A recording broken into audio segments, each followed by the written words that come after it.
Congress party first list ని announce చేసిన తర్వాత అసంతృప్తి ఆగ్రహ జ్వాలలు అనేవి కనిపిస్తున్నాయి. ఒకవైపు బీసీ లీడర్లు, మరోవైపు సేవ్ కాంగ్రెస్ నినాదంతో గతంలో కూటమిగా ఏర్పడినటువంటి లీడర్లు అందరిలోనూ అసంతృప్తి అనేది కనిపిస్తుంది.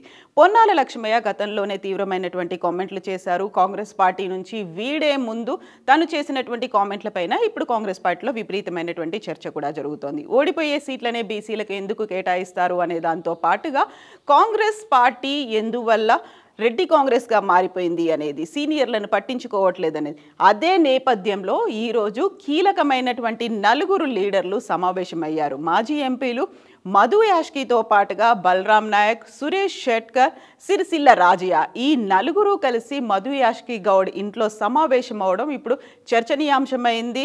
నిన్న టికెట్లని అనౌన్స్ చేసిన తర్వాత పెద్ద ఎత్తున గొడవ జరిగింది. గాంధీ భవన్ ముందు ఆందోళనలకు కూడా దిగారు. రేవంత్ రెడ్డి 65 సీట్లని 600 కోట్లకు అమ్ముకున్నాడంటూ ఇటీవలే కాంగ్రెస్ పార్టీలో చేరిన వారికి టికెట్లు ఇచ్చారు తప్ప సీనియర్లకు ఇవ్వలేదు. అందులోనూ ముందు నుంచి పార్టీలో ఉండి తెలంగాణ రాష్ట్ర సాధనలో కీలకంగా వ్యవహరించినటువంటి ఎంపీలు ఆ తర్వాత బీసీ లీడర్లని కావాలని పక్కన పెట్టారు అనే వాదన వినిపిస్తోంది. సో ఇప్పటికీ మధు యాష్కి ప్రచార కమిటీ చైర్మన్గా ఉన్నారు, స్క్రీనింగ్ కమిటీ మెంబర్గా ఉన్నారు. అయినప్పటికీ కూడా తనకి టికెట్ రాలేదు. ఇక తను ఎల్బీ నగర్ నుంచి పోటీ చేస్తానని, బరిలో దిగుతానని అనౌన్స్ చేసినప్పుడే గాంధీ భవన్తో పాటుగా ఎల్బీ నగర్లో కూడా ప్లకార్డులు, నిరసనలు, గోబ్యాక్ అంటూ పోస్టర్లు కూడా దర్శనమిచ్చాయి. అలాగే బీఆర్ఎస్ నుంచి అసంతృప్త లీడర్ రామ్మోహన్ గౌడ్ని ఎల్బీ నగర్లో అక్కడే రేవంత్ రెడ్డి కూడా జాయిన్ చేసుకోవడం అనేది మరో రకంగా వివాదాస్పదం మారింది. దీంతో పాటుగా అసలు టికెట్లు ఇస్తారా లేదా, మొదటి జాబితాలో అయితే 55 మందికి టికెట్లు అనౌన్స్ చేశారు. రెండవ జాబితా ఎప్పుడు అనౌన్స్ చేశారు, ఇంకా మూడో జాబితా ఉందా లేదా కూడా క్లారిటీ లేదు. అయితే దసరా తర్వాత మాత్రమే సెకండ్ జాబితా రిలీజ్ చేసే అవకాశాలు మాత్రం కనిపిస్తున్నాయి.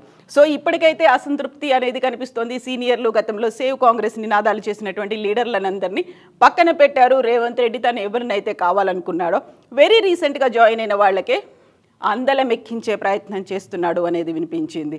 సో గతంలో ఓటుకు నోటు వ్యవహారం, ఇప్పుడు ఓటుకు సీటు వ్యవహారం అనేది కూడా కాంగ్రెస్ లీడర్లే చెప్తున్నారు.